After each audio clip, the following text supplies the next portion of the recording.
Hello বন্ধুরা, কেমন আছো সবাই? অনেক দিন পর ভিডিও করছি। আমি প্রায় 6 থেকে 7 মাস মতো আমি ভিডিও দিইনি।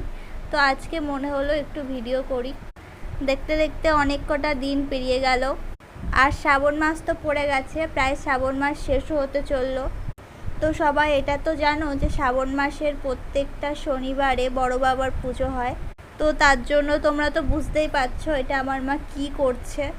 হ্যাঁ, ঠিক ধরেছো, আমার মা সিন্নি গুলছে। তো সিন্নিতে যখন করছিল আমার দেখে এত ভালো লাগছিল। ঠাকুরের প্রসাদ তো বলতে নেই, আমার আগে থেকেই জিভে জল চলে আসছিল। তাই ভাবলাম একটু তোমাদের সাথে এটা দেখাই, শেয়ার করি আমার মা কিভাবে গুলছে। আচ্ছা, তোমরা কমেন্টে বলো তোমাদের বাড়ির মারাও কি এইভাবে সিন্নি করে? আর তোমাদের কার কার বাড়িতে সিন্নি খেতে ভালো লাগে আমাকে জানাও, আমার কিন্তু ভালোই লাগে। এখন মা উপোস করে আছে, এবার পুরো সিন্নিতে এবার ফল প্রসাদ কেটে এবার গঙ্গায় দিয়ে বড় বাবার পুজো দিয়ে আসবে। টাটা।